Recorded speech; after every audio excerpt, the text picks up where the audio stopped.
I hope कि voice clear जा रहा होगा। एक बार बता दीजिएगा जितने भी लोग अभी कनेक्ट हो रहे हैं, और मैं चेक कर लेता हूँ, फिर आगे कंटिन्यू करते हैं। और अगर वॉइस क्लियर जा रही है, सारी चीज़ प्रॉब्लम सॉर्ट आउट है, फिर हम कंटिन्यू को ज़ोर तोड़ से आगे कंटिन्यू करते हैं। और बेहतर ढंग से हम रिवीजन के पर्पज़ से, आप लोगों को पता है कि लास्ट मोमेंट में है करंट अफेयर्स बहुत इंपॉर्टेंट रहेगा, तो आप लोग से भी सजेस्ट करेंगे 4-5 घंटे 6 घंटे आप डेली करंट अफेयर्स को ज़्यादा समय दीजिए। और साथ ही साथ कोशिश कीजिए कि अपने एंड से ज़्यादा प्रयास कीजिए कि प्रीवियस ईयर क्वेश्चन पेपर और एक टेक्स्ट बुक, जो कि इस तरह का टेक्स्ट बुक जो कि पॉकेट जी का, मुझे पता है कि क्वेश्चन यहीं से फंसेगा, 90% क्वेश्चन यहीं से आएगा, तो उसी को आप रिवाइज कीजिए, बार बार रिवाइज कीजिए। चलिए, यहाँ तक हम आपको बता दिए थे, आई होप कि वॉइस क्लियर जा रहा होगा। एक बार बता दीजिएगा जितने लोग कनेक्टेड हैं, यस नो में भी। और प्लेलिस्ट बना दिया गया है उसको, आप उसको जाकर के देख सकते हैं, प्लेलिस्ट यहाँ पर देख सकते हैं, आपको दिखा देता है। तो यहाँ से पर आप जाएंगे तो प्लेलिस्ट आपको इस तरह से दिखेगा सारी चीज़ें। और यहाँ पर लेट मी चेक की, एक बार इस तरह से लाइक कर दीजिएगा, लेट मी चेक की यहाँ पर वॉइस क्लियर जा रही है। चलिए, एक बार तो तीसरी रिवाइज करते हैं। भारत परिषद अधिनियम 1909 में जो पार्लियामेंट जिसको कहते हैं सुधार अधिनियम को इसी के नाम से जानते हैं, और इसमें वायसराय यही था, मॉडल मिंटो था, लॉर्ड मिंटो के नाम से जानते हैं, यानी लॉर्ड मिंटो इसको कहते हैं। यह अधिनियम जो है अरुणोदय समिति की रिपोर्ट के आधार पर इसे फरवरी 1909 में कब किया गया था, शामिल पारित किया गया था, फरवरी 1909 में पारित किया गया था। यह अधिनियम जो है फूट डालो और राज करो के सिद्धांत पर था, जो कर्जन की नीति को फॉलो कर रहा था। इस अधिनियम के कारण जो है तत्काल भारत का राज्य सचिव, यानी कौन था, राज्य सचिव ये था, कौन था, राज्य सचिव था, लॉर्ड मॉर्ले का सांप्रदायिकता का सिद्धांत कहा जाता है, लॉर्ड मॉर्ले का सांप्रदायिकता का सिद्धांत कहा जाता है। केंद्रीय और प्रांतीय विधानमंडल के सदस्यों को के पूरक प्रश्न पूछने एवं बजट पर संकल्प रखने का अधिकार है। पहली बार वायसराय को कार्यकारी परिषद में एक भारतीय सत्येंद्र प्रसाद की नियुक्ति हुई थी। पहली बार भारतीय के रूप में किसी से हुआ था, तो सत्येंद्र प्रसाद की नियुक्ति हुई थी। सत्येंद्र प्रसाद की नियुक्ति कब हुई थी, तो इसी में आपको हुआ था, सत्येंद्र प्रसाद की नियुक्ति हुई थी। चलिए, आवाज़ क्लियर जा रही है। एक बार लाइक करके शेयर कर दीजिएगा अपने अपने व्हाट्सएप टेलीग्राम ग्रुप में, ताकि मैक्सिमम लोग यहाँ पर कनेक्ट कर।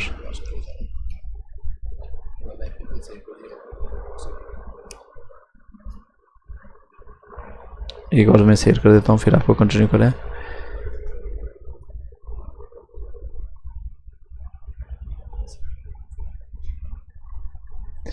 चलिए, पहली बार जो इंग्लैंड स्थित भारत परिषद में 2 भारतीयों जिसे केसी गुप्ता और सैयद हुसैन बिगड़ानी की नियुक्ति हुई थी। किसके, तो 2 भारतीय लोगों की नियुक्ति पहली बार किस अधिनियम में हुआ था, तो आपका केसी गुप्ता और सैयद हुसैन बिगड़ानी की नियुक्ति हुई थी। मुसलमानों के लिए पृथक मतदान यानी मताधिकार और पृथक निर्वाचन की व्यवस्था भी स्कीम किया गया। कई बार क्वेश्चन आ चुका है, घुमा करके पूछा जाता है। और डॉक्टर राजेंद्र प्रसाद जो कि पहले राष्ट्रपति रह चुके हैं भारत के, और मुरली भड़वा सिवान के रहने वाले, बिहार के रहने वाले, उन्होंने कहा था कि जो बीज जो है भारत और पाकिस्तान का बीज रोपने वाला जो है यही है, लॉर्ड मिंटो, जो कि कान भरने का काम किया था और एक तरह से माइंड वॉश करने का मुस्लिम लीग को जो है संस्थापक 1909 में 1906 में हुआ था ढाका में। तो इसी का सूत्रधार था, इसी के थ्रू ये किया गया था। चलिए आगे कंटिन्यू करते हैं। प्रथम भारत में जो है ब्रिटेन के सभी सांप्रदायिक प्रयोगों में से सबसे कम समय तक चलने वाला अधिनियम 1909 का भारत परिषद अधिनियम था। भारत पर शासन अधिनियम 1919 मॉन्टेग्यू चेम्सफोर्ड सुधार अधिनियम के नाम से जानते हैं, या तो भारत शासन अधिनियम 1919 कहिए या फिर मॉन्टेग्यू चेम्सफोर्ड सुधार अधिनियम कहिए। इस अधिनियम में पहली बार जो है उदारवादी शासन उत्तरदायी शासन शब्द का स्पष्ट प्रयोग किया गया था। उत्तरदायित्व शासन का प्रयोग पहली बार किस में किया गया था, तो इसी अधिनियम में किया गया था। इस अधिनियम को मॉन्टेग्यू चेम्सफोर्ड सुधार के नाम से भी जाना जाता है। इस अधिनियम को भारत में भारतीय सचिव मॉन्टेग्यू और वायसराय चेम्सफोर्ड के कार्यकाल में पारित किया गया था। इसका उद्देश्य भारत में उत्तरदायी शासन, भारतीयों की भागीदारी को बढ़ावा देने की स्थापना करना था। इसके द्वारा केंद्र में द्विसदनात्मक विधायिका की स्थापना की थी, द्विसदनात्मक व्यवस्था की थी। इस अधिनियम द्वारा सभी विषयों को केंद्र और प्रांतों में विभाजित किया गया था। इस अधिनियम द्वारा सभी विषयों को जो है केंद्र और प्रांतों में विभाजित कर दिया गया था। महिलाओं को भी मताधिकार रूप में दिया गया था, महिलाओं को सीमित रूप में मताधिकार दिया गया था। भारत सचिव का खर्च जो है 1793 से भारत के राजस्व को दिया गया था।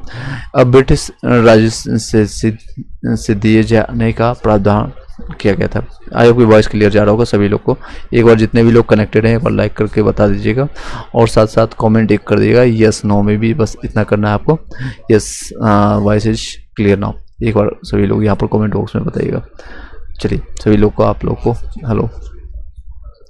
चलिए, न्यूलैंड कार्टिज को द्वैत शासन का जन्मदाता, जो द्वैत शासन का जो जन्मदाता किसको मानता है तो न्यूलैंड कार्टिज को जाना जाता है, लियोनेस कार्टिज को जाना जाता है, लियोनेस कार्टिज को जाना जाता है। बार बार बता रहे हैं ताकि आपको ये दिमाग मन मस्तिष्क में अभी छप जाए, एग्जामिनेशन हॉल तक आपको चाहे ये सारे पॉइंट्स। जिन्होंने आप जो है अपनी वर्णन पुस्तक का जो है डायरी की में लिखा था, किस में लिखा था, डायरी में लिखा था, उसने लियो कार्टिज द्वैत शासन का जन्मदाता। प्रांतों में द्वैत शासन की प्रणाली जो है आपका स्थापना हुई थी। प्रांतीय बजट को केंद्रीय बजट से अलग कर दिया गया था, यानी केंद्र और प्रांत का जैसे राज्य और अभी केंद्र होता है उसी तरह से अलग कर दिया गया था। सांप्रदायिक प्रतिनिधित्व को सिख, ईसाई, एंग्लो इंडियन और यूरोपीय लोगों तक विस्तारित कर दिया गया। भारत में लोक सेवा आयोग के गठन का प्रावधान किया गया। तो भारत सचिव को भारत में महालेखा परीक्षक की नियुक्ति का अधिकार दिया गया था भारत सचिव को।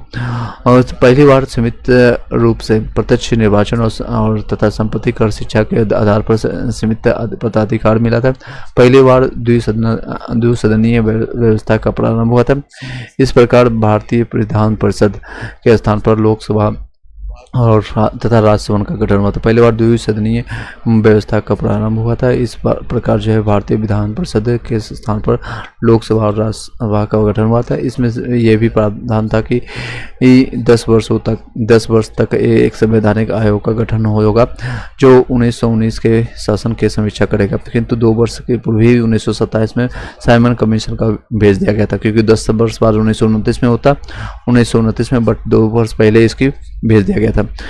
हस्तांतरित विषय में शिक्षा, चिकित्सा सहायता, स्थानीय स्वायत्त शासन, पुस्तकालय, सार्वजनिक विभाग, उद्योग और सार्वजनिक मनोरंजन पर नियंत्रण आदि शामिल थे। आरक्षित विषय जैसे रक्षा हो गया, अब डिफेंस जिसको कहते हैं, विदेशी मामले, वित्त हो गया, टैक्स हो गया, भूमि, अकाल सहायता, न्याय, पुलिस, पेंशन, छापा खाना, समाचार पत्र, सिंचाई, जल मार्ग, कारखाना, बिजली, उद्योग, विवाद, मोटर गाड़ियाँ, छोटे बंदरगाह, श्रमिक का कल्याण और सार्वजनिक सेवाएं, यानी बड़े बड़े जितने भी चीज़ें थे वो आरक्षित कर लिया था, रिजर्व कर लिया गया था। भारत राष्ट्रीय कांग्रेस ने अधिवेशन को असंतोष प्रस्त यानी निराशाजनक कहा था किस अधिवेशन को, तो 1919 को अधिवेशन को।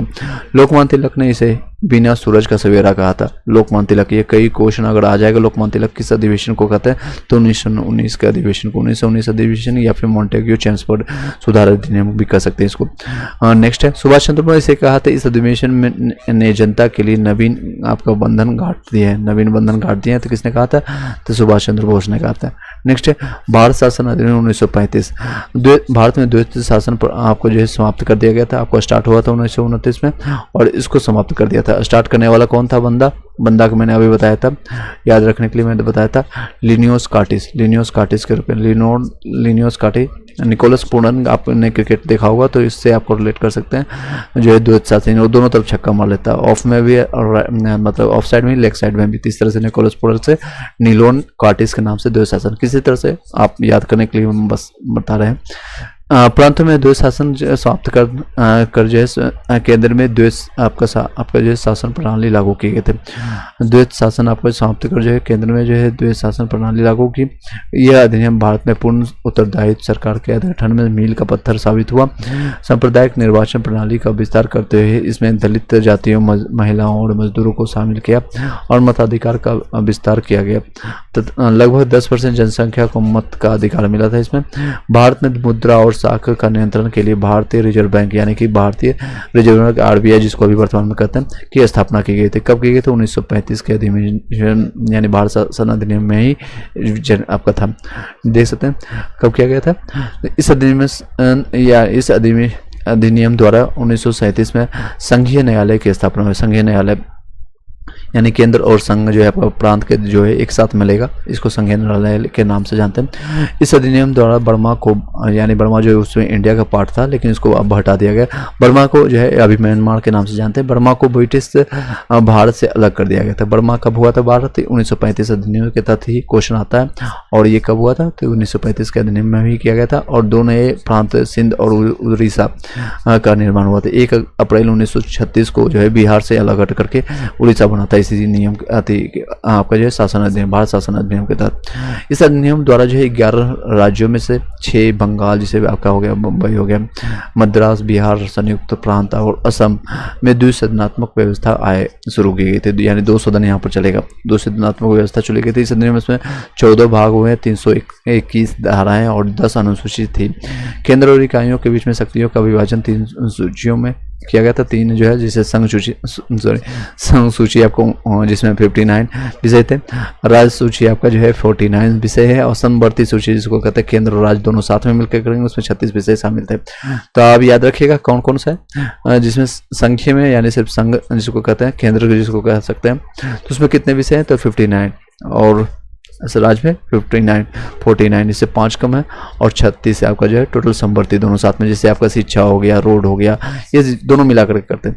आपका अवशिष्ट शक्तियाँ जो है जितने भी, अब मान लो कोई एक एक्सेप्शन में आ जाएगी, कोई अवशिष्ट शक्तियाँ या नई कोई चीज़ आ गई तो गवर्नर जनरल यानी आपका जो है गवर्नर जनरल वायसराय को सौंपी दी जाएगी। संघ लोक सेवा आयोग के साथ ही प्रांत सेवा आयोग, संयुक्त सेवा आयोग का गठन किया गया था। इस अधिनियम द्वारा अखिल भारतीय संघ की स्थापना का प्रस्ताव दिया गया था। अखिल भारतीय संघ की स्थापना का प्रस्ताव कब गया था? इसी अधिनियम के द्वारा था। पंडित नेहरू 1935 के शासन अधिनियम को इन्होंने दास्ता का घोषणा पत्र आपका यानी दास्ता का चार्टर भी कहते हैं। पंडित नेहरू ने 1935 को क्या कहते हैं? तो दास्ता का घोषणा पत्र यानी कि गुलामी का एक तरह से दास्ता पत्र। नेहरू जी बोलते हैं 1935 का अधिनियम बिना ब्रेकों वाले इंजन रहित गाड़ी है के समान है, यानी इसमें ब्रेक है ही नहीं, बिना ब्रेकों वाले इंजन के समान। किसने कहा था? तो नेहरू जी ने कहा है।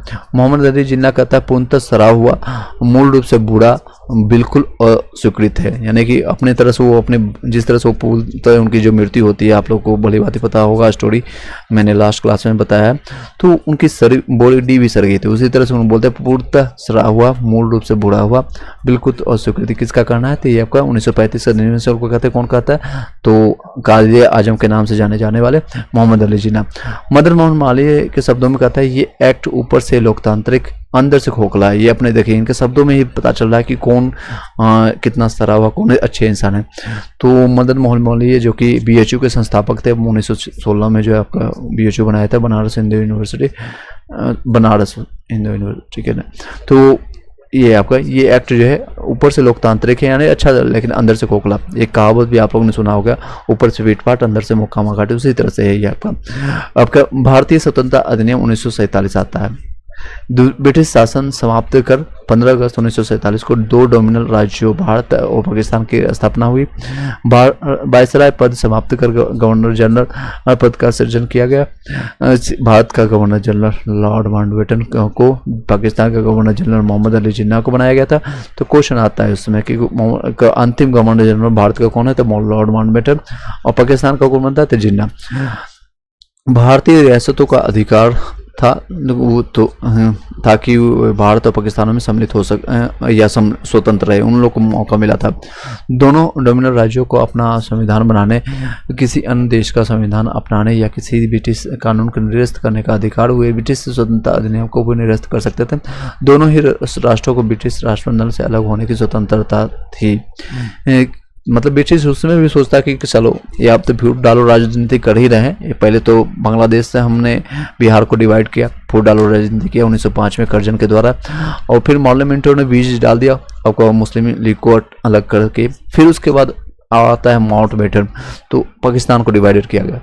पाकिस्तान अभी भी अंग्रेजों के मन में ये है कि अगर इन दोनों में से, पाकिस्तान में से या फिर इंडिया में से कोई एक मेरे अधीन रहना चाहे स्वेच्छा से तो रह सकता है, तो लेकिन दोनों में से कोई नहीं रहा। चलिए, ब्रिटिश अधिनियम से इन दोनों राष्ट्रों को तब तक नहीं हो सकता है जब तक कि वे राष्ट्र द्वारा कानून ऐसी सहमति ना दे।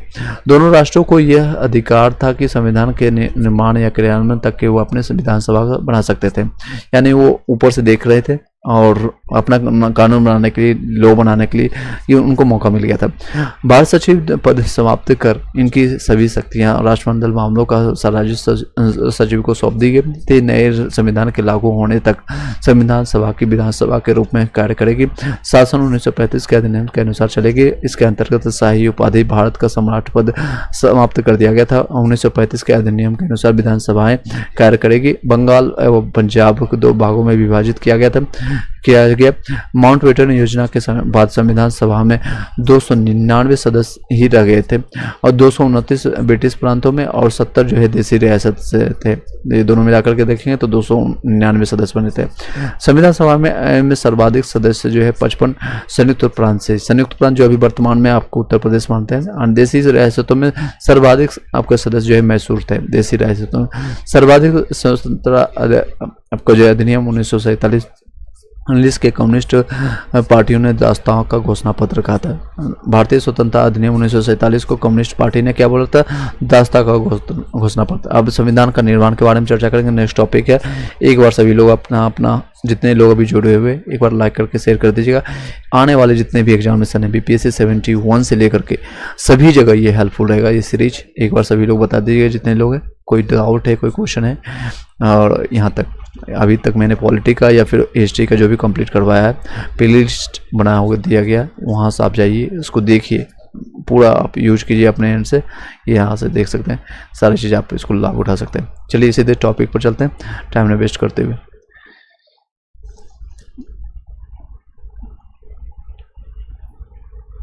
चलिए नेक्स्ट टॉपिक है आपका, भारत में सर्वप्रथम संविधान सभा के गठन का जो है दर्शन 1895 बंगाल गंगाधर तिलक के नेतृत्व में स्वराज्य विधेयक में होता है। सर्वप्रथम जो है आपका किसके द्वारा, क्वेश्चन आता है कि सर्वप्रथम जो है दर्शन या गठन करने का जो है किसके मन में विचार है? तो स्वराज्य विधेयक में बाल गंगाधर तिलक। बाल गंगाधर तिलक किससे उदारवादी नेता थे या गर्मवाद आपका जो है उग्रवादी थे? आप लोग कॉमेंट बॉक्स बताइएगा।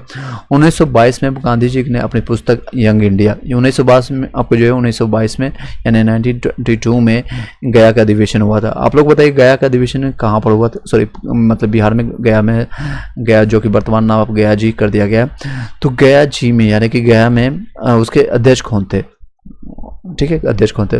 भारतीय संविधान भारतीयों की इच्छा अनुसार ही होगा। ये यंग इंडिया में इसने लिखा था, किसने लिखा था? गांधी जी ने लिखा था। यंग इंडिया किसके द्वारा थी? क्वेश्चन आता है कि इंडिया पत्रिका के जो संपादक कौन है, किसके द्वारा लिखा गया? एक यंग इंडिया है और एक दूसरा है आपका न्यू इंडिया।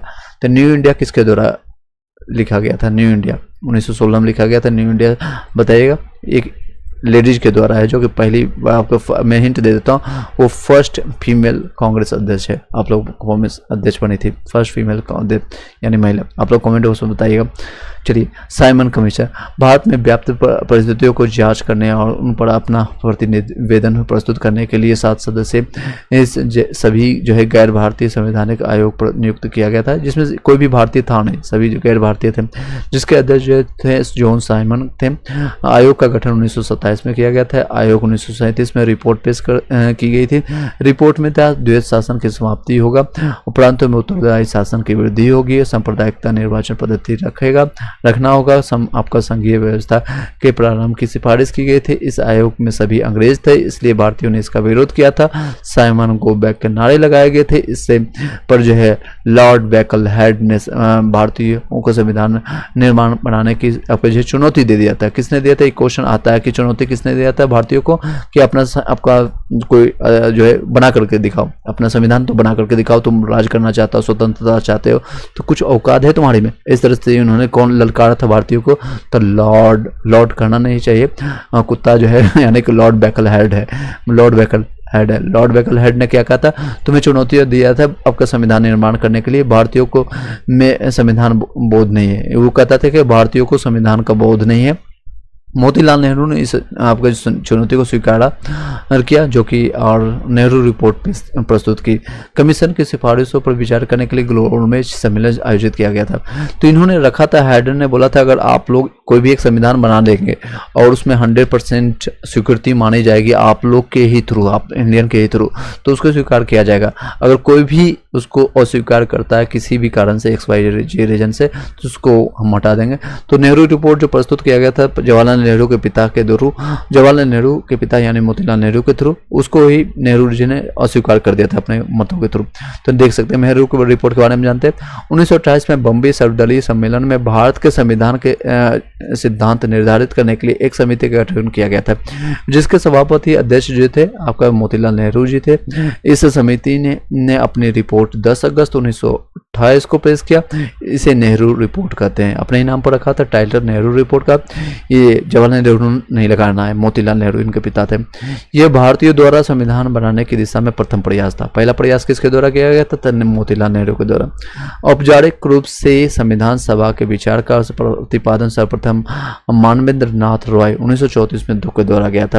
तो ये राय जी जो थे, मानवेंद्र नाथ रॉय, इन औपचारिक रूप से अगर बात करें तो संविधान सभा का विचार का सर्वप्रथम जो है किसके द्वारा आया था? किसी के दिमाग में कुछ ना कुछ तो उपज आएगा, न्यूटन्स फर्स्ट लॉ है, सेकंड लॉ है, किसके दिमाग में आएगा? एप्पल ऊपर गिर रहा है नीचे जा रहा है, तो सोचने का जो काम पहली बार किसने किया था? तो वो है मानवेंद्र नाथ, एमएन रॉय कर सकते हैं या फिर मानवेंद्र नाथ रॉय के नाम से। आप कई बार आपने सुना होगा, ये क्वेश्चन भी आ चुका है मल्टीपल टाइम कई एग्जामिनेशन में। एमएन रॉय कौन है? 1934 में। चलिए 1935 में भारतीय राष्ट्रीय कांग्रेस ने पहली बार संविधान सभा के गठन की मांग की। कब किया था? उसके बाद मांगी और तेज हो गई थी 1934 में।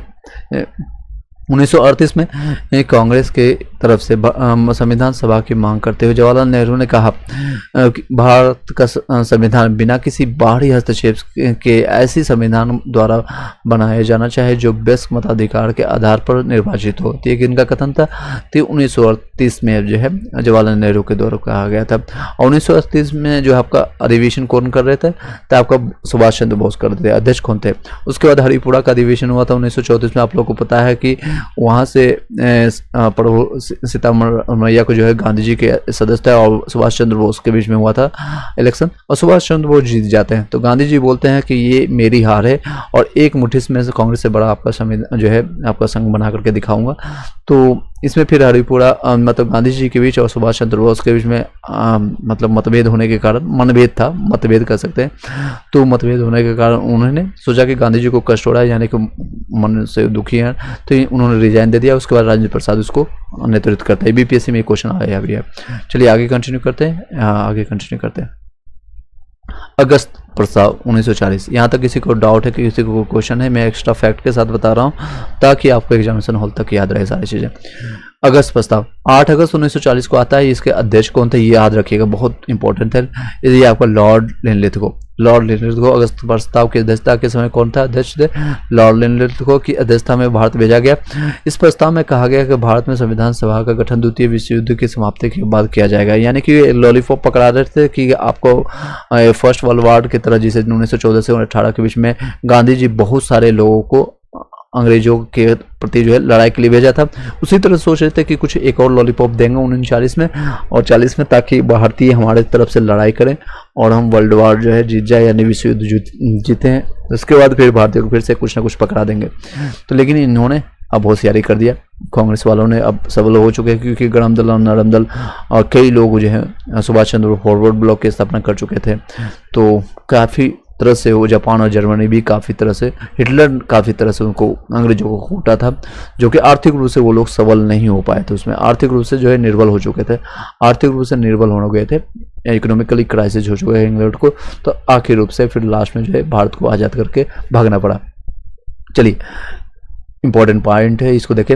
इस प्रस्ताव को कांग्रेस और मुस्लिम लीग ने उन्होंने अस्वीकार कर दिया। दोनों बोलते हैं, जो देख सकते हैं कान भरने वाला जो है जन्मदाता है पार्लियामेंट सुधार, लेकिन बाद में क्या कहते हैं, दोनों ने अस्वीकार कर दिया। तो ये क्वेश्चन आता है कि जो अगस्त प्रस्ताव 1940 में जो है आपका लॉर्ड लिनलिथगो के द्वारा जो अध्यक्षता में जो लाया गया था वर्ल्ड वॉर 2 के समय में बोले थे कि हम कर देंगे, बाद में खत्म होगा तो फिर कुछ हम देंगे, रियायत देंगे या फिर आपको स्वतंत्रता प्राप्त देंगे या आपको साथ में मिलकर करेंगे राज इंडिया पर।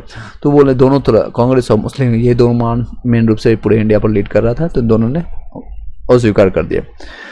क्रिप्स मिशन आया था, फिर उसके बाद क्रिप्स प्रस्ताव जिसको कहते हैं, क्रिप्स प्रस्ताव 1942 में आता है। ब्रिटिश सरकार ने मार्च 1942 में सर स्टेफन क्रिप्स की अध्यक्षता में भारत में प्रस्ताव भेजा। इस प्रस्ताव में फिर से द्वितीय विश्व युद्ध की समाप्ति के बाद संविधान सभा गठन करने की बात कही गई। फिर से एक लॉलीपॉप देने की कोशिश की जा रही थी कि चलो हम लोग क्रिप्स प्रस्ताव में बात करते हैं, फिर एक और देंगे बिबल आएगा योजना, उसमें हम बातें करेंगे। गांधी जी ने क्रिप्स प्रस्ताव को जो है दिवालिया बैंक का बिना किसी तिथि का चेक कहा। इस प्रस्ताव को भारतीयों के द्वारा अस्वीकार किया गया था, भारतीयों के द्वारा अस्वीकार कहा गया था। महात्मा गांधी ने क्रिप्स मिशन को दिवालिया बैंक का बिना तिथि का चेक कहा था। पोस्ट डेटेड चेक जिसको इंग्लिश में कहते हैं, वो इसी को कहते हैं। इस प्रस्ताव को भारतीयों ने अस्वीकार किया था। कैबिनेट मिशन 1946 योजना जो है संविधान सभा का गठन हुआ। 1945 में ब्रिटेन में हुए आम चुनाव में लेबर पार्टी के सर क्लेमेंट एटली प्रधानमंत्री थे। कौन थे इसमें आपका कैबिनेट मिशन के समय? तो आपका सर क्लेमेंट एटली था। एटली याद रखिएगा, एटली से याद रखिएगा। 1945 में जो है आम चुनाव हुआ था, लेबर पार्टी की तरफ से ये लड़ रहे थे और उदारवादी दृष्टिकोण वाले एटली ने भारत में चल रहे राजनीतिक गतिरोध को दूर करने के लिए 22 जनवरी 1946 को उच्च स्तरीय कैबिनेट मिशन भारत भेजने का निर्णय लिया था। कब लिया था? 22 जनवरी 1946। कब लिया था? किसने लिया था? एटली ने। किससे पार्टी से था? तो लेबर पार्टी से लिया था। ठीक है, कैबिनेट मिशन 1946 का 22 जनवरी 1946। यह कैबिनेट मिशन 22 मार्च 1946 को भारत आया, क्योंकि पानी के जहाज से आता था, इसको समय लग जाता। कितना समय लगा? तब 22 मार्च 1946 को भारत आया, जिसके सदस्य तो आपका पैट्रिक लॉरेंस था, जिसके अध्यक्ष थे स्टेफन क्रिप्स था, व्यापार आपका बोर्ड के अध्यक्ष था, और एबी अलेक्जेंडर नौसैन्य मंत्री था। 16 मई 1946 को इस मिशन के एक नए पेश की योजना की मंत्रिमंडल की आपका मिशन योजना कहते हैं इसको, भारतीय संविधान सभा। इस मिशन के अनुसार भारत की संविधान सभा में कुल 389 सदस्य होंगे। इन सदस्यों में 292 ब्रिटिश प्रांतों के निर्वाचित होंगे और 93 जो है सदस्य जो है देसी रियासतों के से मनोनीत किए जाएंगे। संविधान सभा के संबंध में ग्रेनियल ऑस्टिन्स का कथन है कि संविधान सभा कांग्रेस भारत था, यानी उसका करना था मात्र एक लीडिंग जो था कांग्रेस जो कर रहा है वही है, सर्वा जिसको कहते हैं। कांग्रेस सभा जो है जब संविधान सभा कांग्रेस थी और कांग्रेस भारत था। किसका कहना था ये? द ग्रेनियल ऑस्टिन्स का था, ऑस्टिन्स का। 1946 में संविधान सभा के लिए विभिन्न संपन्न चुनाव में डॉक्टर BR अम्बेडकर पूर्वी बंगाल से चुने गए थे, किंतु भारत पाकिस्तान विभाजन के बाद पूर्वी बंगाल पाकिस्तान के हिस्से में चला गया था। पूर्वी बंगाल जो आपको पता है कि ये बंगाल का हिस्सा जो इस तरह से डिवाइडेड हुआ, तो जिसके पश्चिम बंगाल बचा, इसलिए हम लोग क्या कहते हैं? वेस्ट बंगाल इसके नाम से अभी भी जानते हैं। और ये अभी बांग्लादेश बन गया, ढाका चला गया उससे। चलिए आई होप कि क्लियर हो गया। डॉक्टर अंबेडकर जी को आपका संविधान सभा में शामिल होने के लिए पुणे संसदीय सीट पर MR जयकर का त्यागपत्र स्वीकार कर उपचुनाव के माध्यम से अंबेडकर जी को चुना गया। संविधान सभा की प्रथम बैठक 9 अगस्त 1946 को दिल्ली में, जिसके अस्थायी अध्यक्ष आपका सच्चिदानंद सिन्हा को बनाया गया था। अस्थायी ये भी बिहार से ही थे। और उसके 2 दिन के बाद 11 दिसंबर 1946 को बुलाया गया था, जिसमें अस्थायी कौन बने थे? तो डॉक्टर राजेंद्र प्रसाद। समानतः एक प्रतिनिधि 10 लाख लोगों को प्रतिनिधित्व करता था। ब्रिटिश प्रांत के सदस्यों का चुनाव विधानसभा के निर्वाचित सदस्यों द्वारा एकल संक्रमणीय मत के समानुपातिक प्रतिनिधित्व द्वारा किया जाना था। देशी रियासतों में प्रतिनिधित्व का चयन रियासतों के प्रमुख द्वारा किया जाना था। संविधान सभा के लिए चुनाव जुलाई अगस्त 1946 में हुआ। 296 सीटों में से 208 कांग्रेस को, 73 मुस्लिम लीग को, 15 स्वतंत्र सदस्यों को प्राप्त हुई थी। तो टोटल कितने पर हुआ था सीटों पर इलेक्शन? तो 296 सीटों पर हुई थी, और जिसमें से 208 कांग्रेस को प्राप्त हुआ और 73 आपका मुस्लिम लीग को और 15 आपका स्वतंत्र सदस्यों को हुआ। संविधान सभा में ब्रिटिश प्रांतों में 296 प्रतिनिधियों का विभाजन सांप्रदायिक आधार पर किया गया, जिसमें 163 हिंदू था, 80 मुसलमान, 6 पिछड़ी जनजाति का, 6 आपका भारतीय ईसाई, और आपके 31 अनुसूचित जाति और 3 पारसी और 3 एंग्लो इंडियन थे। देख सकते हैं यहाँ पर फिर से लिख देते। 208 आपका कांग्रेस को मिला था, मुस्लिम लीग 73 थे, निर्दलीय आपका स्वतंत्र रूप जिसको कहते हैं 8 थे, और यूनिलिस्ट आपके 1 थे, यूनिलिस्ट मुस्लिम आपका 1 थे, यूनिलिस्ट आपका शेड्यूल कास्ट आपका जिसको कहते हैं SC ये 1 थे, कृषक प्रजा पार्टी आपके 1 थे, अनुसूचित जाति संघ 1 थे, और सिख गैर कांग्रेसी जो 1 थे, और सांप्रदायिक 1 थे। टोटल 296 आपको मिल गया। संविधान सभा की कार्यप्रणाली 9 दिसंबर 1946 को संविधान सभा की प्रथम बैठक हुई थी। प्रथम बैठक अस्थायी अध्यक्ष डॉक्टर सच्चिदानंद सिन्हा थे, और केवल 111 सदस्यों ने भाग लिया था। 296 में सिर्फ 211 लोगों ने भाग लिया था।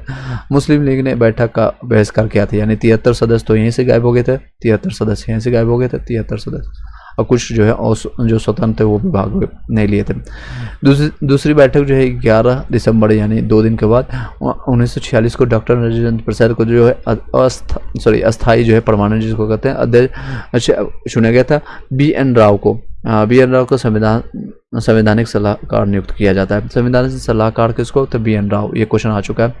उद्देश्य प्रस्ताव 13 दिसंबर यानी 2 दिन के बाद फिर देख सकते हैं 1946 को जवाहरलाल नेहरू द्वारा प्रस्तुत किया जाता है, और 22 जनवरी 1947 को संविधान सभा द्वारा स्वीकृति मिलता है। 22 जनवरी 1947 को संविधान सभा को स्वीकृति मिलता है। उद्देश्य प्रस्ताव ही आगे चल करके संविधान की प्रस्तावना बना है। उद्देश्य प्रस्ताव ही आगे चलकर क्या पड़ता है? तो प्रस्तावना।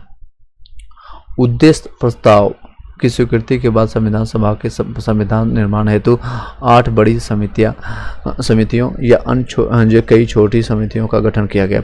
संघ शक्ति समिति जिसको संघ शक्ति समिति डॉक्टर आपके जो है पंडित जवाहरलाल नेहरू, जितने भी संघ वाले होंगे पंडित नेहरू होंगे, संघ और संघीय संविधान दोनों जो है पंडित नेहरू जी को, और प्रांतीय संविधान में जो है आपका सरदार वल्लभ भाई, प्रांतीय जितने भी प्रांत से जितने भी एकजुट करने का काम करते कौन है? तो आपको पटेल जी है। मौलिक अधिकारों और अल्पसंख्यक एवं संबंधित परामर्श कौन है? तो आपका ये भी पटेल जी के पास है, आपका पटेल भी। इस समिति के 2 उप समिति भी हुए थे। इसके 2 उप समिति कौन हुए थे? मौलिक अधिकार उप समिति हुए थे और एक अल्पसंख्यक उप समिति हुए थे। तो आपको मौलिक अधिकार वाले हो गए JB कृपलानी, ये भी बिहार के रहने वाले थे, और अल्पसंख्यक आपका उप समिति जो है आपका SC मुखर्जी है। प्रारूप समिति का अध्यक्ष कौन थे? तो आपको डॉक्टर भीमराव अम्बेडकर। प्रक्रिया नियम समिति आपका डॉक्टर राजेंद्र प्रसाद। आपका संचालन समिति प्रक्रिया आपका, और समिति जो है देख सकते हैं समिति लास्ट में लगा हुआ, तो कौन चला रहा था? राजेंद्र प्रसाद है। नेक्स्ट राज्यों के लिए समिति। राज्यों के लिए समिति कौन है? तो नेहरू जी के पास है। अन्य समितियां जितने भी राज्यों के लिए समिति है, अन्य समितियां जो नेहरू जी के पास। कार्य संचालन आपकी समिति जो है KM मुंशी। आपका KM मुंशी, याद रखिए KM मुंशी। संविधान सभा के कार्यों से संबंधित समिति कौन है? तो आपका GB मावलकर। संविधान सभा के कार्यों के लिए, संविधान सभा के लिए यानी कि जितने भी, तो GB मावलकर को बनाया गया था। सदन समिति आपका P पटाभी सीतारमैया सदन समिति के अध्यक्ष। ये सीतारमैया वही थे जो कि 1939 में सुभाष चंद्र के विरोध में विपक्ष में लड़े थे, जिनको बहुमत नहीं मिला था। नेक्स्ट है राष्ट्रीय ध्वज संबंधित आपका तत्पर समिति कौन है? तो आपका डॉक्टर निर्प्रदेश है। प्रारूप समिति देख सकते हैं 29 अगस्त 1947 को बैठा। प्रथम बैठक आपका 30 अगस्त 1947 को हुआ था। इसके अध्यक्ष BR अम्बेडकर थे। इसमें सहित जो 7 सदस्य थे। BR अम्बेडकर थे, N गोपाल स्वामी अयंकर थे, अल्लाधी कृष्णा स्वामी अय्यर थे, और डॉक्टर KM मुंशी थे, सैयद मोहम्मद सादुल्ला थे, और आपका माधव राव थे, जिसको BL मिश्रा की जगह मिला था। TT कृष्णमूर्ति जो डॉक्टर PL खेतान की जगह मिला था, DP की था। 26 नवंबर 1949 को हमारा संविधान जो सभा द्वारा अपनाया गया था, स्वीकार किया गया था, अंगीकृत किया गया था। कई बार क्वेश्चन आता है कि संविधान सभा को कब अंगीकृत किया गया था या स्वीकार किया गया था? तो 26 नवंबर 1949। इसलिए 26 नवंबर को क्या बनाते हैं? संविधान दिवस के रूप में मनाते हैं। इसके कुछ जो है 16 अनुच्छेद प्रावधान, जैसे अंतरिक्ष संसद, नागरिकता और स्थायी संक्रमण कालीन उपबंध, निर्वाचन संबंधी उपबंध आदि 26 नवंबर 1949 को ही लागू किया गया था। संपूर्ण संविधान जो है 26 जनवरी 1950 को लागू हुआ था। तो लागू इफेक्टिव हुआ था 26 जनवरी 1950 को, आपको 1950 को 26 जनवरी 1950। संविधान दिवस देख सकते हैं 26 नवंबर को संविधान दिवस के रूप में मनाया जाता है। पहला संविधान दिवस जो आपका 26 नवंबर 1915 को मनाया गया था। सब कब से मनाया जा रहा है, तो 26 नवंबर 2015 से मनाया है। पहला संविधान दिवस कब से मनाया जा रहा है, तो 26 जनवरी 1950 से, 26 जनवरी 1915 से, 26 जनवरी 1915 से। आई होप कि क्लियरली आपको सुनाई दे रहा होगा। कोई दिक्कत आ रही, कोई डाउट आ रही तो आप लोग कमेंट बॉक्स में बताइएगा। चलिए नेक्स्ट एनी बेसेंट, यस सैनिक, वेरी गुड। एनी बेसेंट, चलिए और जो लोग भी जो क्वेश्चन पूछ रहे हैं आप लोग बताइएगा साथ ही साथ। यस एनी बेसेंट कल जो कि आपका पहला महिला जो थी कांग्रेस के अध्यक्ष, वो क्वेश्चन मैंने पूछा था, सही बता रहे हैं। संविधान निर्माण में जो है कितना समय लगा था, आप लोग कमेंट बॉक्स में बताइएगा साथ ही साथ, ताकि आपको याद हो जाए यहाँ पर। तो आपको 2 वर्ष 11 महीने, 11 मास कर सकते हैं या महीने कर सकते हैं, 18 दिन लगा था। कितना, तो 2 वर्ष। इसको दिनों में कितना करेंगे तो दिन बना आप बताइएगा, 3 टोटल दिन कितना लगा था, 2 वर्ष 11 महीने 18 दिन का समय लगा था। संविधान बनकर के लागू होने से 3 वर्ष 1 महीना 16 दिन का समय लगा। लागू होने में क्योंकि आपका बन करके तैयार हो गया था 26 नवंबर 1950, लेकिन कुछ महीने और रुक गया था कि आपका दिसंबर और जनवरी। रीजन आप लोग को पता है क्योंकि आपको उसी दिन 26 जनवरी 1930 को मनाया गया था, जो कि रावी नदी के तट पर आपका लाहौर में बनाया गया कि स्वतंत्रता दिवस तब से मनाना शुरू करेंगे। इसीलिए इस दिन को यादगार बनाने के लिए, स्वतंत्रता दिवस मनाने के लिए और पूरी तरह से लागू किया गया था। कब से किया गया था, तो 26 जनवरी 1950 से लागू किया गया था। 26 और संविधान दिवस पहला बार कब से मना रहे हैं, तो 2015 से। कब बन करके तैयार, कितने दिनों, तो आपका ये क्वेश्चन याद रखेगा कि पूरे लागू बन करके हुआ था 3 साल 1 महीना 16 दिन, 3 साल 1 महीना। ये क्वेश्चन नहीं बनाया था, हो सकता बन जाए। विश्व के 60 देशों के संविधान का अवलोकन किया गया था। तो कितने, 7 देशों के संविधान का अवलोकन किया गया था। इसमें टोटल कितना खर्चा लगा था, तो 64 लाख रुपये जो है खर्चे लगे थे। व्यय या खर्चा कर सकते हैं, एक्सपेंडिचर। इसके प्रारूप में 114 दिन तक विचार किए गए थे। प्रारूप में कितने, तो 114 दिनों तक विचार किया गया था। 24 जनवरी 1950 को संविधान सभा की अंतिम बैठक हुई थी कि चलो आज अंतिम बैठक करते हैं, स्वीकार कर लेते हैं। अगले दिन यानी एक दिन छोड़ करके 26 जनवरी, यहाँ पर गलत लिखा गया, तो 24 जनवरी 1950 को राष्ट्रीय गान और राष्ट्रीय गीत को अपनाया गया था। इसी दिन जो है डॉक्टर राजेंद्र प्रसाद को भारत का राष्ट्रपति चुना गया था। संविधान सभा को भंग कर उसे अंतरिम संसद में परिणत कर दिया गया था। 22 जुलाई 1947 को राष्ट्रीय ध्वज को अपनाया गया था। तो 2 चीज़ें हैं, तो राष्ट्रीय गीत और गान आपका 24 जनवरी 1950 को लागू किया गया था, अपनाया गया था। और आपका राष्ट्रीय ध्वज को यानी कि जो तिरंगा हम लोग फहराते हैं, कब अपनाया गया था, तो 22 जुलाई 1947 को किया गया था। 22 जुलाई 1947।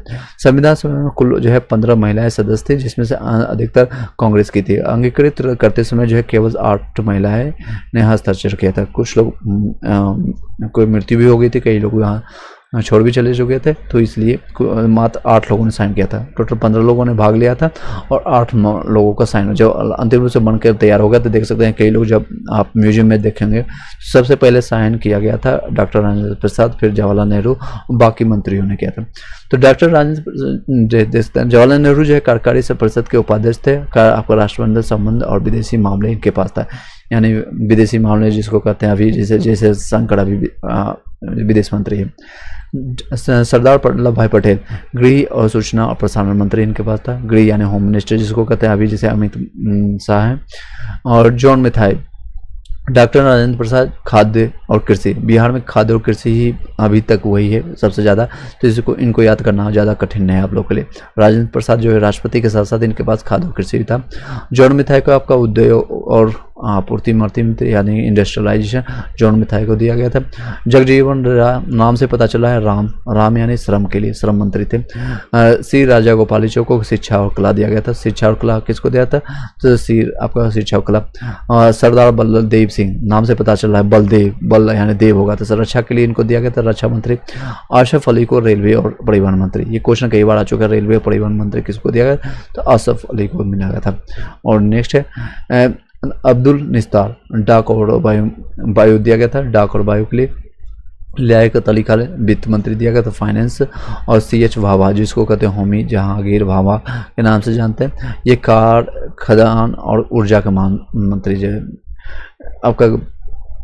नेक्स्ट है गजनफर अली खान स्वास्थ्य को मिला, जोगेंद्र नाथ मंडल आपका विधि थे, और आई चुंदरीगढ़ आपका जो है वाणिज्य मंत्री थे। चलिए नेक्स्ट है आज़ादी के बाद जो है मंत्रिमंडल का ये अंतरिम थे, ये सारे जो अंतरिम गठन हुआ था 1946 में, यानी कि समय अभी जो आज़ादी नहीं मिला था उसके दौरान ही। अब आज़ादी के बाद जो है पहला मंत्रिमंडल बैठा था, उसमें कौन कौन से क्या किस मंत्री को मिलता है, जैसे नेहरू जी को आपका प्रधानमंत्री मिला था, राष्ट्रमंडल में था, विदेशी मामले मिला था, सेम चीज़ें है, और वैज्ञानिक शोध भी इनके पास आ गया था। और सरदार वल्लभ भाई पटेल को सूचना गृह आपको जो है गृह सूचना प्रसारण और राज्यों के मामले मिले थे। राजेंद्र प्रसाद को सेम है, कृषि और खाद्य, वो भी पहले भी सेम था, आज भी सेम है। और नेक्स्ट है अबुल कलाम आज़ाद, अब शिक्षा मंत्री जो है अबुल कलाम आज़ाद बन जाते। इसमें जो थे कौन थे शिक्षा मंत्री, और अंतरिम में मंत्री में तो आपका राजा गोपाल जी है, तो यहाँ पर देख सकते हैं। शिक्षा तो कौन थे, शिक्षा यहाँ शिक्षा और कला था, शिक्षा और कला राजा गोपालाचारी, श्री राजा गोपालाचारी। डॉक्टर जॉन मथाई को रेलवे और परिवहन मिला था। उसके बाद रेलवे और मुझे ये क्वेश्चन अगर अंतरिम पूछेगा तो आप लगाएंगे, कौन लगाएंगे, तो रेलवे में असफ अली। और दूसरा अगर आज़ादी के बाद अगर क्वेश्चन पूछा जाए तो डॉक्टर जॉन मथाई को बनाएगा। नेक्स्ट है नेक्स्ट है आपका B.R. अम्बेडकर। B.R. अम्बेडकर विधि मिला थे, यानी कानून मंत्री इनको मिला था। और R.K. आपको जो है पशुवन सेट्टी से याद रखेगा, सुनील सेट्टी से वित्त मंत्री इनको मिला था। सुनील सेट्टी के पास बहुत पैसा है, इस तरह से आप याद रखेगा। जगजीवन राम श्रम मंत्री सेम मिला है, और बलदेव जी को आपको मिला है रक्षा मंत्री, तो याद ही होगा सभी चीज़ें आपको। नेक्स्ट है आपका राजकुमार अमृत कौर, ये स्वास्थ्य मिला था, अमृत कौर सब, यानी कि H.G. भाभा को वाणिज्य मिल गया था, और ये चेंज हुआ था, इनको ये चेंज हुआ था, याद रखिए। H.G. भाभा को वाणिज्य मिला था, और रफ़ी अहमद किदवई को संचार मिला था, और डॉक्टर श्याम प्रसाद मुखर्जी को उद्योग और आपूर्ति मिला था। अब B.H. आपका गार्डगिल को खाद्य और खनन मिला था, आपको गार्डगिल को मिला था, खाद्य और खनन मिला था, और ये अंतरिम में मिला था, इनको मिला था H.G. भाभा को। तो दोनों आप कंपेयर कर लीजिए, दोनों स्क्रीनशॉट ले लीजिए, ये बहुत इंपॉर्टेंट है सारी चीज़ें। नेक्स्ट चलते हैं, संविधान सभा की पहला महिला सदस्य कौन थी, तो अम्मू स्वामीनाथन थी, मद्रास से, ये कांग्रेस के दल से थे। दक्षिणी आपका आपका जो वेलायुथन जो मद्रास से कांग्रेस थे। आपका दुर्गाबाई देशमुख आपका मद्रास से, ये कांग्रेस के सदस्य थे। हंसा मेहता आपका मुंबई कांग्रेस से थे। अब मालती चौधरी आपका उड़ीसा से थे, कांग्रेस के ये भी थे। और सुचेता कृपलानी ये आपका यूपी से थे, और ये आपका कांग्रेस से। और विजय लक्ष्मी पंडित आपका थे, विजय लक्ष्मी पंडित आपका नेहरू पंडित के जो थे उनसे संबंधित भांति शायद कांग्रेस से, आपको यूपी से। तो यूपी से 2 थी महिला, उड़ीसा से 1 थी, 2 मुंबई से, बाकी 2 आपका मद्रास जो कि वर्तमान में भी चेन्नई के नाम से जानते हैं। नेक्स्ट है सदस्यता का जो है, जैसे आपका पूर्णिमा बनर्जी, पूर्णिमा बनर्जी से आपका उत्तर प्रदेश कांग्रेस से थी। कमला चौधरी आपको उत्तर प्रदेश से। राजकुमारी अमृत कौर आपका सेंट्रल प्रोविंस थे, आपका कांग्रेस से। सरोजिनी नायडू बिहार से थी, आपका कांग्रेस से। लीला राय आपका बंगाल जो कांग्रेस से थे। आपका निगम अजाल आपका रसूल आपका कहाँ से थे, आपका कांग्रेस से। सरोजिनी नायडू आपको एक और अध्यक्ष भी बनी थी, ये भारतीय पहले थी, कौन से कहाँ से बनी थी, तो कानपुर से 1925 में बनी थी। कब बनी थी आप लोग कमेंट बॉक्स में बताइए कब बनी थी। तो लीला राय आपको बंगाल में कांग्रेस में। आपका निगम अजवाज रसूल आपका उत्तर प्रदेश कांग्रेस से। रेणुका राय आपका बंगाल कांग्रेस से। इससे क्वेश्चन ज़्यादा नहीं आता था, इसलिए मैं तेज बता रहा हूँ। हंसा मेहता कांग्रेस द्वारा मुंबई से नामित ऑल इंडिया वीमेंस कॉन्फ्रेंस की अध्यक्ष बनी थी। तो हंसा मेहता जो है मुंबई से आपका हुई थी, और ऑल इंडिया वीमेंस आपका कांग्रेस की अध्यक्ष बनी थी। संविधान सभा में बेगम एजाज रसूल एकमात्र मुस्लिम महिला थी, एक बात देख सकते हैं। एजाज रसूल आपका उत्तर प्रदेश से थी। एनी मस्केरिनी देसी रियासतों से में प्रतिनिधित्व करने वाले एकमात्र महिला प्रतिनिधि थे। नेक्स्ट टॉपिक चलता है संविधान की विशेषता है। ये आपका 2 टॉपिक मैंने कंप्लीट करा दिया, इससे अभी संबंधित कोई क्वेश्चन है, कोई डाउट है तो बता सकते हैं। तेज़ी से आपका पॉलिटी कंप्लीट हो जाएगा। 2 से 3 दिन अगर कंटिन्यू हम कर दें, और 8 से 10 घंटे अगर आप साथ में देखना शुरू कर दें मेरे साथ, तो आपका सारा पॉलिटी हम एक दिन में कंप्लीट कर सकते हैं। आप लोग बताइएगा क्या आप लोग आज कंप्लीट करना चाहेंगे, आप लोग को बताइए। जितने लोग अभी लाइव है, अगर आप लोग का साथ रहेगा तो आज रात ही हम कंप्लीट कर देंगे, आज ही कंप्लीट कर देंगे। अगर आज साथ नहीं दीजिएगा तो कल करेंगे, कोई बात नहीं, परसों करेंगे, फिर तरसों करेंगे, आप लोगों को जितना डिपेंड करता है। अगर आप रिवीजन करना चाहते हैं मेरे साथ तो आप लोग बताइएगा। यस नो में भी कमेंट बताइएगा, एक दो लोग भी रहेंगे साथ में तो हम आगे कंटिन्यू करेंगे। ये दे सकते हैं, पूरा कंप्लीट हो जाएगा। चलिए एक बार सभी लोग, जितने लोग अभी लाइक करके शेयर कर दीजिएगा और कमेंट कीजिएगा यस इसे कंप्लीट किया जाए या ना, एक बार सभी लोग बताइएगा। चलिए थर्ड टॉपिक का स्टार्ट करते हैं। एनी हाउ, जो लोग आप आगे कंटिन्यू करना चाहेंगे ठीक है, नहीं करना चाहेंगे तो भी कोई दिक्कत नहीं, आप रिकॉर्डेड फॉर्मेट में बाद में आप देख लीजिएगा। चलिए, लिखित एवं व्यापक संविधान। भारतीय संविधान का विश्व का सर्वाधिक लंबा लिखित संविधान। एक क्वेश्चन आता है सबसे आपका जो है बड़ा संविधान किसका है, तो आपका ये पूरे भारत में, पूरे वर्ल्ड में कर सकते हैं, पूरे विश्व में जो है सबसे बड़ा संविधान इसका। मूल रूप से जो है संविधान में एक प्रस्तावना है जो 365 आपका जो है 395 395 अनुच्छेद है, 22 भाग है और 8 अनुसूचियां हैं। चलिए, एकात्मकता की ओर झुका हुआ, एकात्मकता की ओर कर दें अभी। Okay, very good. RP learn बोल रहे हैं अभी कर दें। ओके, चल जी कंटिन्यू करते हैं। आप लोग बीच बीच में जो भी क्वेश्चन पूछेंगे साथ साथ आप रिप्लाई भी करते जाइएगा ताकि कोई शोर ना जाए। एकात्मकता यानी कि यूनिटी की, जिसको कहते हैं यूनिटी की एकात्मकता की ओर झुका हुआ संगठनात्मक जो है शासन। भारतीय संविधान सैद्धांतिक रूप से संगठनात्मक है, जिसमें संघीय शासन की प्रमुख विशेषता भी है, जैसे दोहरी सरकार, केंद्र और राज्य सरकार का मिला हुआ रहता है जिसमें, और शक्तियों का विभाजन केंद्र और राज्यों के बीच में। लिखित संविधान, कठोर संविधान, द्विसदनीय विधायिका, संविधान की सर्वोच्चता और स्वतंत्र न्यायपालिका, किंतु साथ ही इसमें एकात्मकता के लक्षण भी मौजूद होते हैं, जिसको इसका इंग्लिश वर्जन भी है क्या? इंग्लिश वर्जन अभी नहीं, इंग्लिश वर्जन खान सर ने निकाला ही नहीं, ज़्यादातर उनका फोकस है हिंदी वर्जन में, तो आप समझ सकते हैं। मैं ज़्यादातर जितने भी वर्ड होता है मैं इंग्लिश में ट्रांसलेट कर देता हूँ, तो कोई भी अगर डिफिकल्ट होता है तो आप बोलिएगा, तो मैं इंग्लिश में ट्रांसलेट कर दूंगा, डोंट वरी। लचीला एवं कठोर, इसको इंग्लिश में कहेंगे मतलब कि फ्लेक्सिबल है और हार्ड। संविधान में समन्वय क्या हो सकता है?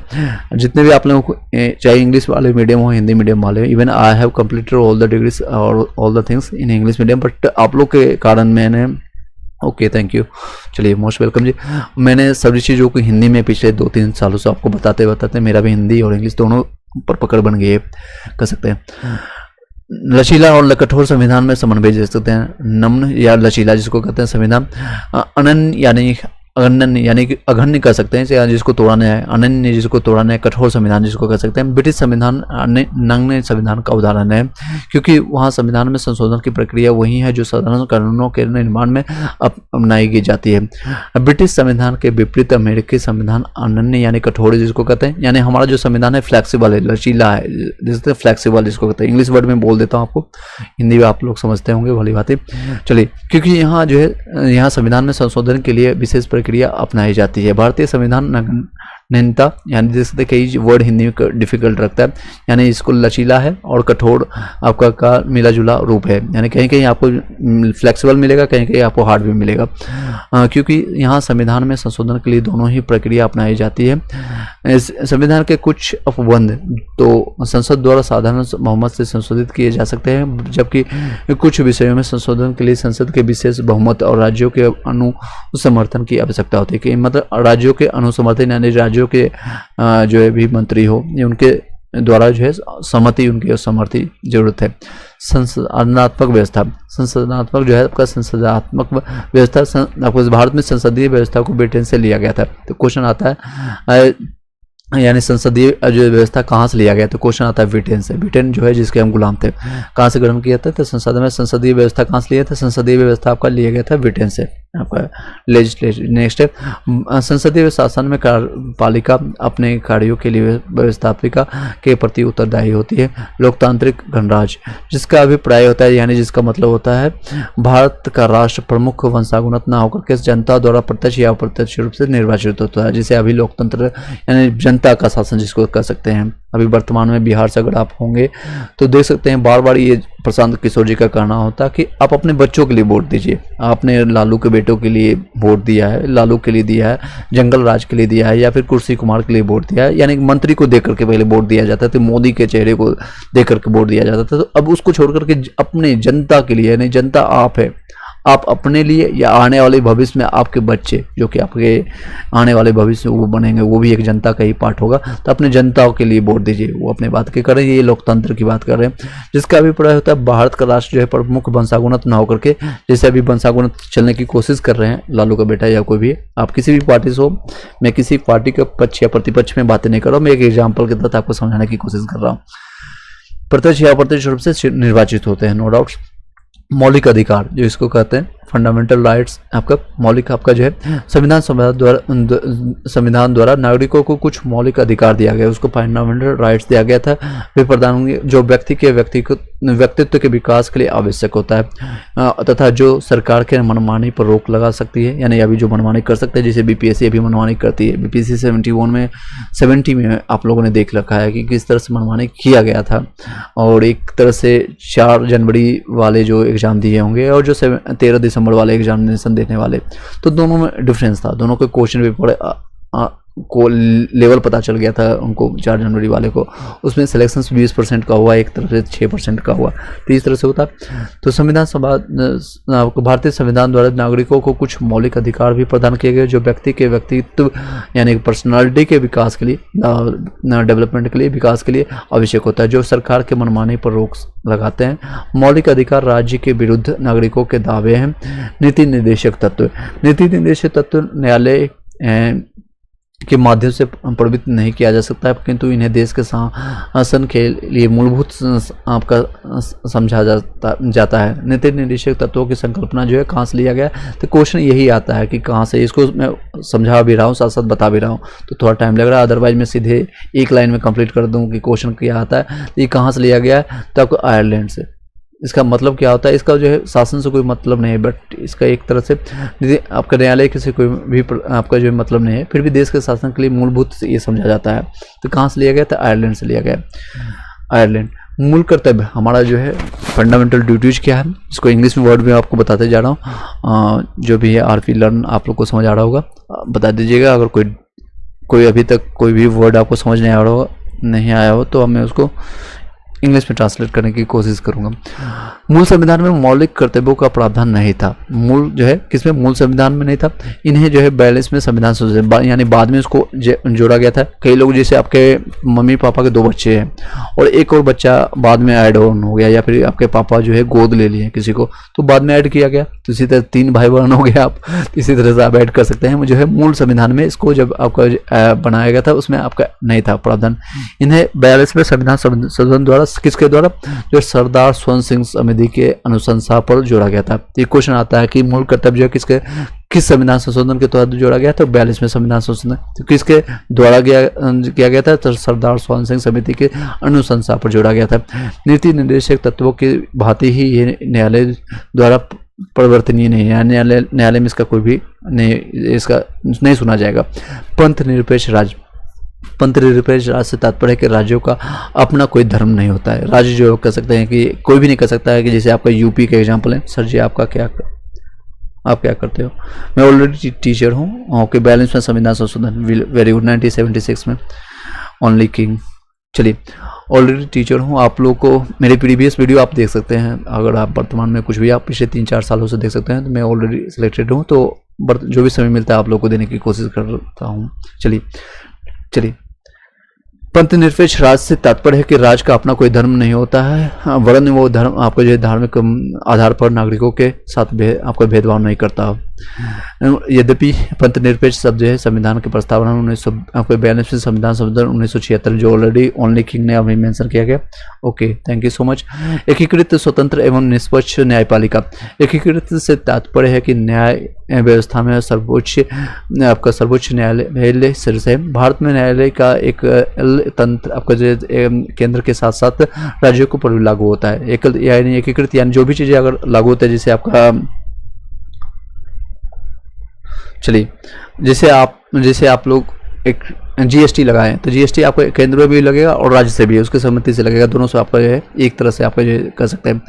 जबकि अमेरिका में जो है संघीय कानून को संघीय न्यायपालिका यानी सर्वोच्च न्यायालय और राज्य कानून को राज्य न्यायालय, यानी उनके पास जो है अलग अलग कानून है। जैसे अगर कोई बिहार का बंदा अगर किसी ने को मर्डर करता है या यूपी के बंदा किसी को मर्डर करता है तो उसके लिए भी सेम ही कानून है। जिस 302 की धारा के तहत, राधे राधे गुरुजी, सभी लोग को राधे राधे। चलिए, आपको जो सेम कानून लगेगा, जो भी धारा है, अगर उसको 15 साल की सजा मिलता है तो यूपी वाले को भी सेम सजा मिलेगा, दिल्ली वाले को भी सेम सजा मिलेगा, या फिर आपका कोई चेन्नई से हो, मद्रास हो, सभी को। लेकिन अमेरिका में अलग अलग है। अमेरिका में जो है संघीय एक जो है केंद्र की सरकार अलग है और राज्य में है, यानी उनमें उसमें दो आपका चलता है, दो कानून उसमें चलता है, राज्य का अलग चलता है, कानून का आपका केंद्र का अलग चलता है। इंडिया में एकीकृत होता है, एकीकृत स्वतंत्रता निष्पक्ष आपका न्यायपालिका होता है।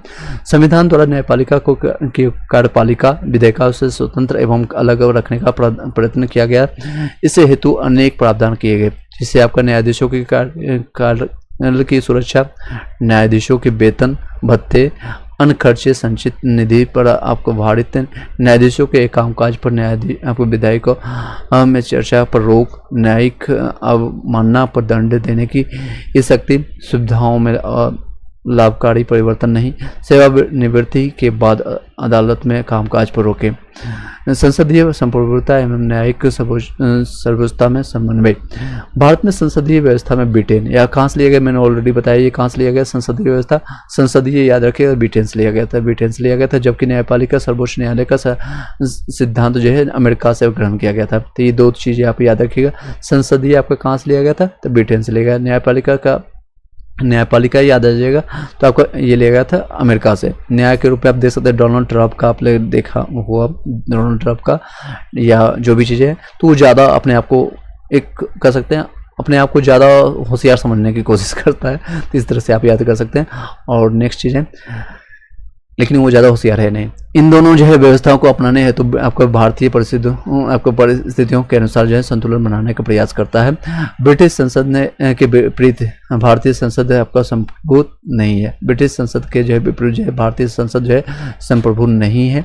भारतीय संविधान द्वारा न्यायपालिका की सर्वोच्चता के स्थान पर संविधान की आपका सर्वोच्चता को महत्व देता है, यानी कि आपका न्यायपालिका जो है जिसको कहते हैं जुडिशरी कहते हैं इंग्लिश में, उसको ज़्यादा महत्व ना दे करके न्याय आपका जो संविधान की सर्वोच्चता, यानी संविधान से चलता है हमारा देश। कई बार आप लोगों ने सुना होगा नेताओं के थ्रू कि ये किससे चलता है, ये संविधान हमारा संविधान के थ्रू चलता है। और राहुल गांधी ने अपने रिसेंटली आपने देखा होगा तो लेकर के चले गए थे अपने वहाँ पर अपनी बातें रखने के लिए।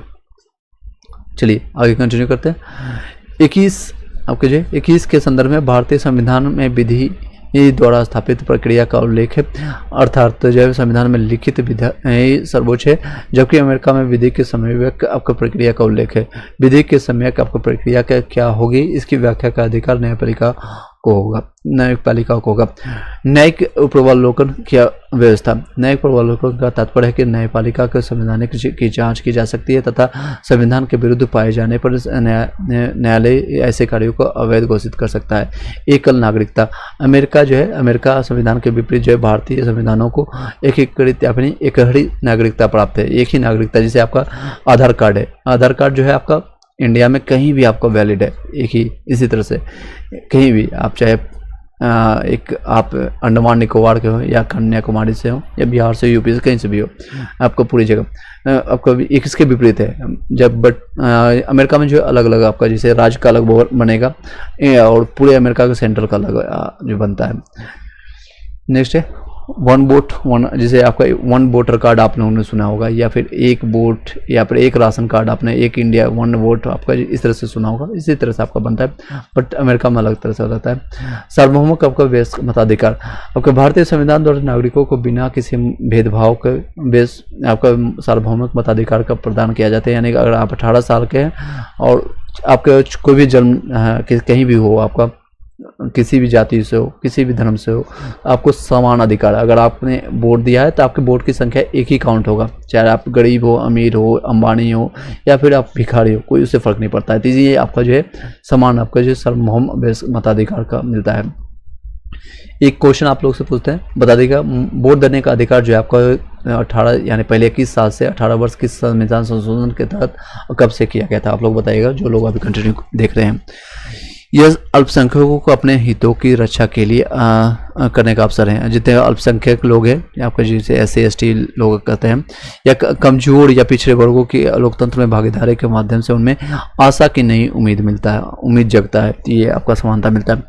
आपातकालीन प्रावधान, यानी कि जब भी इमरजेंसी कोई सिचुएशन होता है तो आपातकाल के समय जो है देश के राजनीतिक तंत्र संघीय ढांचा बिना किसी संविधान संशोधन के एकात्मक ढांचे में परिवर्तित हो जाता है। यानी जिसको कहते हैं, जैसे मान लीजिए 1975 के समय में जो आपका इंदिरा गांधी के समय में हुआ था, या चीन भारत पर आक्रमण कर देता है, या 1962 में हुआ था, या फिर पाकिस्तान हो जाता है, कोई युद्ध हो जाता है, तो उसमें जो है कोई भी अलग कानून नहीं रहेगा, कोई मंत्री नहीं रहेगा, कोई राज्यपाल नहीं होगा, पूरे केंद्र की तरफ से मोदी जी या फिर यहाँ के जो है राष्ट्रपति मुर्मू जी आपको जो बोलते हैं वही रह जाएगा, यानी कि राष्ट्रपति शासन लग जाएगा। और ये आपातकालीन सिचुएशन में ऐसा हो सकता है, हो चुका है ऑलरेडी, जो कि भारत को संविधान को अद्वितीय आपका जो है अद्वितीय विशेषता बताता है। यानी ये फ्लेक्सिबल होने के कारण लचीला होने के साथ साथ कठोर भी है। यहाँ पर कठोरता है बरतने की कोशिश करते हैं। जब आपका इमरजेंसी आता है, कुछ भी ऐसा सिचुएशन आता है, उसमें जो भी सारा पावर आपका केंद्र के पास चला जाता है। कहाँ पर? संघीय ढांचा के पास आ जाता है। आपातकालीन प्रावधान जर्मनी के बीमर संविधान से लिया गया था। आपका क्वेश्चन भी आता है कि आपातकालीन यानी इमरजेंसी जितने भी चीज़ें हैं कहाँ से लिया गया था? आपका जर्मनी से लिया गया है आपका। तो इसको याद करने के लिए मैं बता देता हूँ आपको, याद करने के लिए, जैसे आपका जर्मनी, जापान से जो से जर्मनी, जो से जापान याद रखते हैं। जापान में ज़्यादातर आपातकालीन जो है घटना यानी भूकंप या इस तरह चीज़ें याद आता है।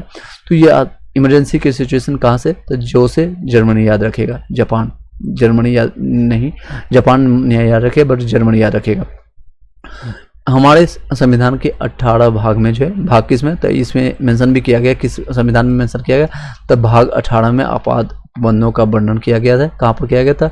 तब भाग 18 में जो है आपात उपबंधों का वर्णन संविधान में 3 प्रकार के जो है इमरजेंसी का उल्लेख किया गया था। कैसा है? एक तो राष्ट्रीय आपातकाल अनुच्छेद जो कि 352 में मेंशन किया गया। एक संवैधानिक तंत्र की विफलता या राज्यों के में राष्ट्रपति शासन, जो कि कई बार बिहार में 8 बार लग चुका है। सबसे अधिक बार कौन से राज्य में लगा है आप लोग बताइएगा कॉमेंट बॉक्स में। और वित्तीय आपातकाल जिसको 360 के तहत, वित्तीय फाइनेंशियल जिसको क्राइसिस कर सकते हैं। तो अभी तक अच्छी बात है कि भारत में फाइनेंशियल क्राइसिस अभी तक नहीं देखने को मिला, तो ये अब नहीं लगा है। राष्ट्रपति शासन जो है, राष्ट्रीय आपातकाल जो है लग चुका है। और ये आपका जो संवैधानिक तंत्र की विफलता के तहत आपका 1975 में इंदिरा गांधी के समय लग चुका है। तो 2 ये यूज हो चुका है, लेकिन इसमें वित्तीय नहीं लग चुका, जो कि अच्छी बात है। फाइनेंशियल क्राइसिस नहीं हुआ 1991 में, हालांकि संभावना तय हो जाएगी, बट उसमें वित्त मंत्री मनमोहन सिंह थे, उसको निकाल लिए थे। चलिए एनी हाउ नेक्स्ट पॉइंट पर चलते हैं। भारत में आपातकालीन शक्तियां जो है राष्ट्रपति में नहीं थी। कहाँ पर? तो राष्ट्रपति के पास है। डॉक्टर अभी राष्ट्रपति कौन है वर्तमान में? आप लोग कॉमेंट बॉक्स बताइएगा। त्रिस्तरीय शासन व्यवस्था है, जिसे मूल रूप से संविधान में स्तरीय सरकार की व्यवस्था थी। यथा केंद्र के सरकार, राज्य सरकार के पास, यानी 2 ही सरकार हुआ करती थी। अभी भी आप लोग देखते होंगे कि 2 शक्तियाँ या 2 पावर होती थी, या तो PM होंगे या फिर CM होंगे, PM या CM, यानी कि केंद्र में आपको जो PM होंगे और राज्य में CM होते हैं। किंतु 70 में और 73 में और 74 में जो है, 73 में और 74 में, याद में इंग्लिश में कहेंगे इसको 73 और 74 संविधान संशोधन, कॉन्स्टिट्यूशन अमेंडमेंट जिसको कहते हैं CA के रूप में, कॉन्स्टिट्यूशन अमेंडमेंट द्वारा जो है स्थानीय सरकार की व्यवस्था करने के बाद भारत में त्रिस्तरीय आपका सरकार की व्यवस्था हो गई थी, जो विश्व के अन्य किसी भी संविधान में नहीं है। तो ये अद्वितीय कह सकते हैं इसको भी, विश्व में किसी के पास भी नहीं। कब किया गया था? तो 73 और 74 कॉन्स्टिट्यूशन अमेंडमेंट के तहत किया गया था। स्थानीय जो आपका सरकार की व्यवस्था करने के बाद भारत में तृतीय सरकार की व्यवस्था हो गई थी, जो विश्व में अन्य किसी के पास भी नहीं। कल्याणकारी राज्य, संविधान निर्माता ने भारत के लिए कल्याणकारी राज्य का आदर्श जो है स्थापित किया, जिसमें सभी नागरिकों को भोजन, कपड़ा, मकान, शिक्षा, स्वास्थ्य की आधारभूत सुविधाएं मिलने के साथ ही जीवन स्तर को ऊंचा उठाने, आर्थिक असमता को कम करने का समान अवसर मिले। आई होप कि सभी लोग को वॉइस क्लियर जा रहा होगा। एक बार सभी लोग बताइएगा, जितने लोग अभी कंटिन्यू देख रहे हैं, सोत नहीं गए सभी लोग। चलिए अब मेन पॉइंट हम चलेंगे, उसमें चलेंगे, हम चर्चा करेंगे। वो है संविधान की अनुसूचियाँ, जितनी भी अनुसूचियाँ हैं उसके बारे में चर्चा करते हैं, उसके बारे में हम विस्तार से जानेंगे। अभी तक किसी को डाउट है, कोई क्वेश्चन कहीं पर भी, कोई क्वेश्चन के फॉर्मेट में भी मैंने बताया और आपको मैंने एक विस्तार फॉर्मेट्स में भी बताया, दोनों फॉर्मेट्स में मैंने आपको कंप्लीट कराया। तो कोई क्वेश्चन है अभी तक, कोई डाउट है तो आप बता सकते हैं। चलिए एक बार लाइक करके शेयर कर दीजिएगा साथ ही साथ। और जो भी बिहार एसएससी की क्लास होती है, बिल्कुल बिहार एसएससी की इससे कवर हो जाएगा। जीके जी इसमें आपको 75 क्वेश्चन आता है साइंस के साथ, और मैथ रीजनिंग भी हम आपको डिजिटल बोर्ड पर आकर के हम कंटिन्यू करवा देंगे जैसे समय मिलता है। मैथ रीजनिंग में जो इम्पोर्टेंट टॉपिक है उसका हम आपको कंप्लीट करा देंगे। Runner approach. चलिए अनुसूची है, संविधान की अनुसूचियाँ कौन कौन सी है? ये आपका प्रथम अनुसूची, अनुच्छेद आपका 1 से 4 तक आपका राज्य एवं संघ राज्य के क्षेत्र का वर्णन मिलता है। किसमें? अनुच्छेद आपका 1 से 4 तक में संघ, राज्य और संघ का जो वर्णन किसमें मिलता है? तो अनुसूची प्रथम अनुसूची में मिलता है। नेक्स्ट है द्वितीय अनुसूची, संचित निधि पर जो है भारतीय वेतन का उल्लेख मिलता है। संचित निधि पर भारतीय वेतन का मिलता है।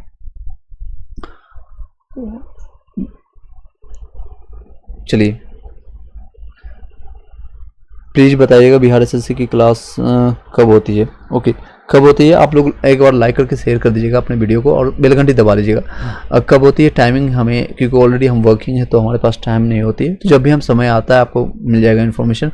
टेलीग्राम ग्रुप में आप ज्वाइन कर लीजिएगा, ऐसी वीडियो के डिस्क्रिप्शन में आपको लिंक मिल जाएगा, वहाँ से ग्रुप में आप रिक्वेस्ट भेज दीजिएगा, वहाँ पर मैं आपको इन्फॉर्म करता जाऊँगा जब भी हम लाइव आएंगे या रिकॉर्डेड फॉर्मेट में मिलता है। तो टेलीग्राम ग्रुप ज्वाइन करके रखिए।